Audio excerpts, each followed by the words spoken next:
Bonjour, alors je reviens avec une vidéo sur le dessin spécifique des ions parce qu'on en a parlé tout au début des dessins 2D et puis après j'ai un peu laissé tomber parce que j'avoue que je le fais en général en classe et que là j'ai oublié.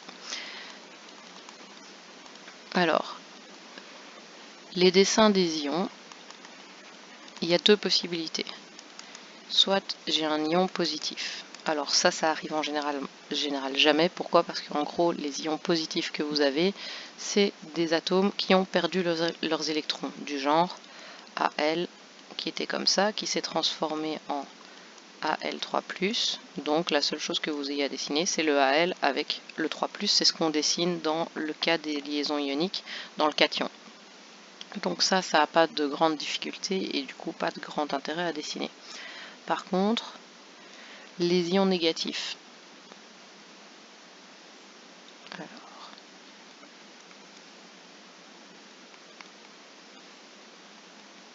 Alors, les ions négatifs, ce sont donc tous les ions qui ont un doublet négatif. Alors, du plus simple, Cl-. Donc le Cl-, j'ai un Cl qui a 7 électrons. On lui en rajoute un. Donc cet électron va toujours aller se combiner à l'électron célibataire qui reste, parce qu'un doublet c'est complet, donc on ne peut pas rajouter un troisième électron sur un doublet. Donc ça donne ce qu'on a l'habitude de voir dans les liaisons ioniques lorsqu'il y a un Cl qui a fait l'octet avec ses 8 électrons, et un moins. Ça devient plus compliqué quand on a des groupements. Alors, il y a deux possibilités pour faire ça. Soit on dessine que les atomes qu'on a dans le groupement en ajoutant un électron. Donc c'est ce qu'on va faire ici. Donc comme j'ai du NO3-, donc j'ai un N,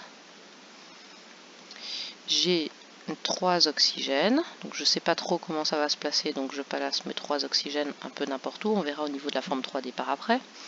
Et puis j'ai un moins ici, ce moins représente un électron supplémentaire qu'il va falloir que je rajoute à un moment donné quand il va me manquer un électron, quand j'aurai un électron célibataire tout seul. Donc je sais que je dois faire des liaisons entre N et O. Je ne vais pas me mettre à faire des liaisons entre O et O. Donc j'ai 1, 2, 3, 4, 5, 6 électrons qui doivent faire une liaison. Et sur le N, au maximum, même si je dédouble celui-là, je n'en ai que 5.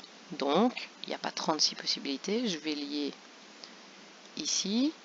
Je vais le lier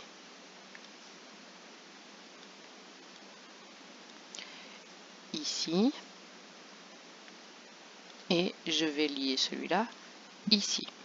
Il me reste donc un électron célibataire qui va venir se combiner à cet électron-là pour former un doublet. Donc si je le redessine juste 3 minutes, histoire qu'on s'en sorte, j'ai un O qui a 3 doublets, qui a donc une charge négative, un O et un O, et le tout, attention, n'oubliez pas, montre que c'est chargé négativement. D'accord? Donc le petit moins qui est ici, il montre où est la charge négative supplémentaire, et le moins là, il montre que j'ai bien un ion. Ça, c'est la première possibilité. Donc, c'est un peu de l'essai-erreur parfois. Ce que je peux faire par contre, donc la deuxième possibilité,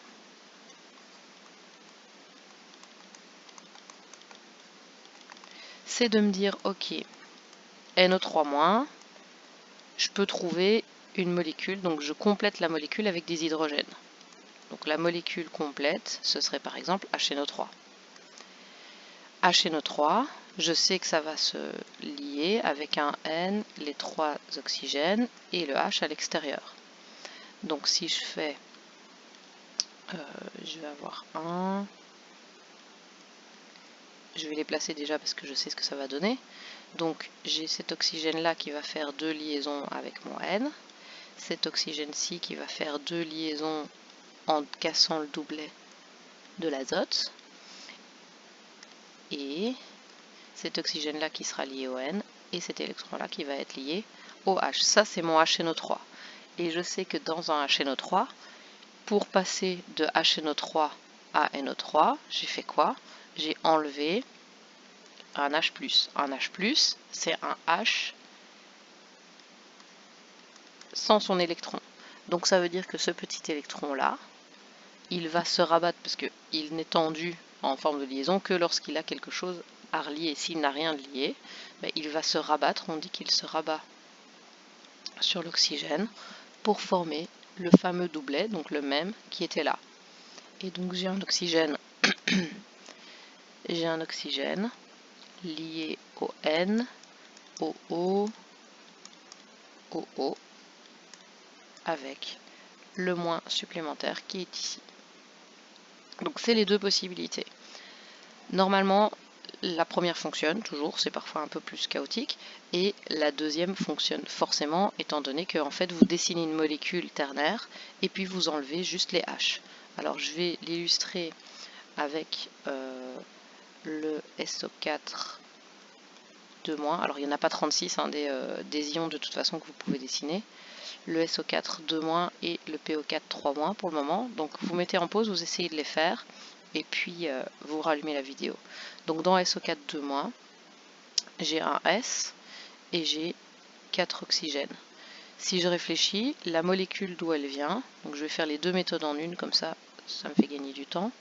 La molécule qui est SO4 2-, ça vient de H2 SO4. Donc je sais qu'en gros, j'aurai un H ici, un H là, je vais les enlever. Donc je sais déjà que mes deux électrons supplémentaires, eh bien j'en ai un qui se mettrait sur celui-ci et un qui va se mettre sur celui-là. Ou un sur celui-là et celui-là, ça dépend simplement où vous avez mis les H. Donc pour le reste, lui, il a ses 6 électrons, lui aussi, lui, il en a 6 aussi. Alors vous voyez que je les place spécifiquement parce que je sais comment ils vont se casser. Vous, si les lignes ressemblent un peu à rien au début, c'est pas dramatique. Donc celui-là va se casser en deux, celui-là aussi. Et je vais avoir ces deux électrons-là, deux ici, ça, et ici, ma charge négative en plus, qui me fait dire que mon ion est bien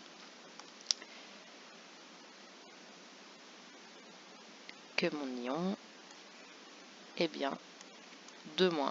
Et donc ces hydrogènes-là, je les ai mis 3 secondes juste pour les visualiser et j'en ai plus besoin. Donc ça, c'est ma molécule. Alors, le PO4 3-, ça vient de quelle molécule du PO4? Ça vient de H3PO4. Par exemple, je le fais avec H, vous pourriez le faire avec n'importe qui. Le P a 5 électrons, il a 4 oxygènes. Et sur ces 4 oxygènes, j'en ai 3 qui vont porter un hydrogène, qui vont donc recevoir le H de cette liaison, ce qui me met donc bien mes 3 électrons supplémentaires.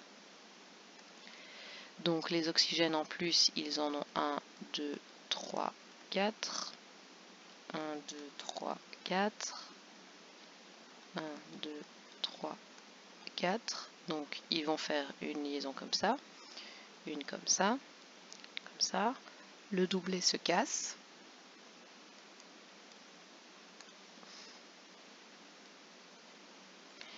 Et j'ai bien une molécule qui est chargée 3 fois négativement parce qu'il y a eu un électron en plus ici, un électron en plus là, un électron en plus là. Ce moins sur l'oxygène, donc en gros un oxygène avec 3 doublets, c'est forcément un oxygène qui doit encore se lier à quelque chose. D'accord? Donc il se lie à quelque chose, donc c'est de lui que va partir la liaison avec l'ion positif qu'on rajouterait au PO4. Alors si on parle de la forme 3D de ces molécules-là,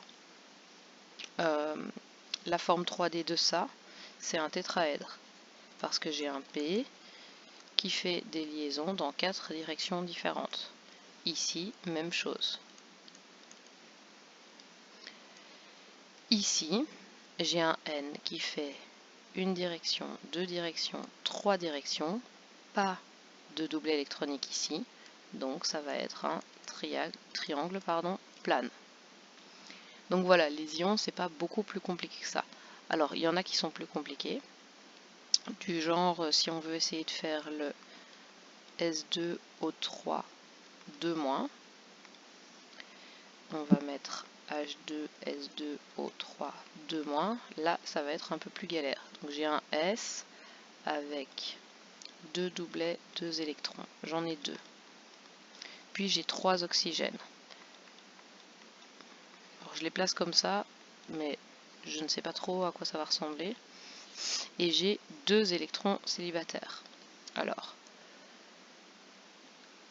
les 2 électrons célibataires, en toute logique, vu que j'ai dans un sel ternaire, oui, donc le H2S2O3 qui vient, il faut plus du coup.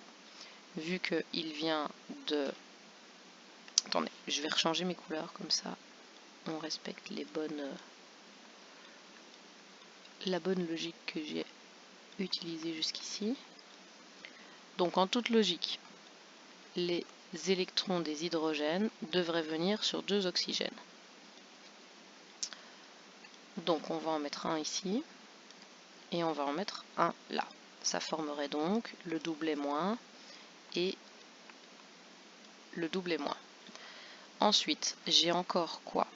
Je dois faire des liaisons entre S et O, donc j'ai pas 36 possibilités. Il faut que lui soit lié à un S, lui aussi doit être lié à un S, et lui doit être lié à un S. Donc lui a fait toutes ces liaisons, lui aussi, mais lui, ici. Donc ça va être ma molécule. Comme c'est un ion, elle doit être chargée 2-. Et alors si on veut analyser la forme, c'est une molécule qui est coudée à chaque fois, parce que lui a des doublets, donc en fait la forme va ressembler plus ou moins à ça. Donc ça va être un espèce de double coude, vu que celle-ci est coudée avec son angle de 104.5, c'est la même chose, c'est la même chose. Et donc les doublets non liants sont donc ici, j'ai 2 oxygènes avec 3 doublets qui vont pouvoir lier les molécules. Donc c'est un... Ça, je vous demanderai pas en interro d'inventer des noms de forme 3D, c'est juste pour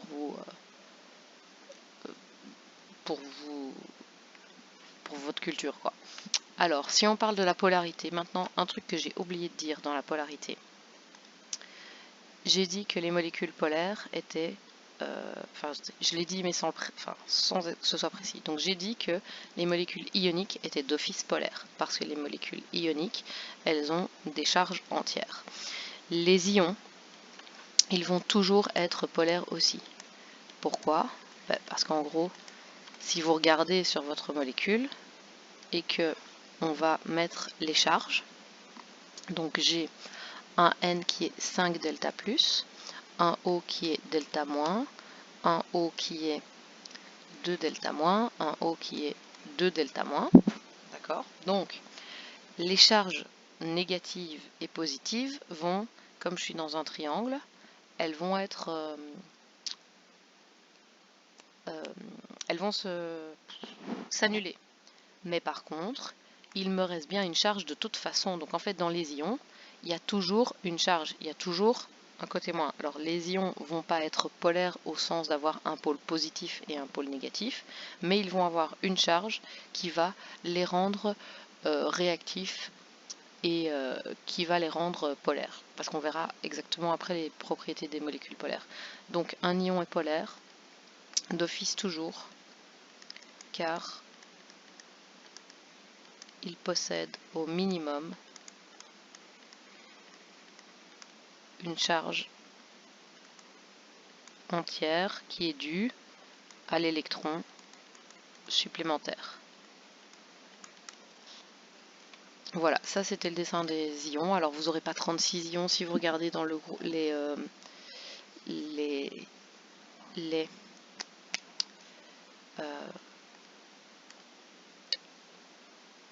les groupements que vous devez connaître.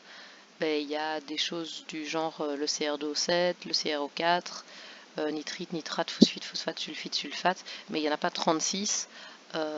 Et par exemple le CR2O7, le métal qui est au centre étant un métal de transition, il va faire des choses fort bizarres, donc je n'ai même aucune idée de comment ça peut se dessiner, donc je pourrais essayer pour trouver, mais donc c'est sûr que je vais jamais aller vous demander ça.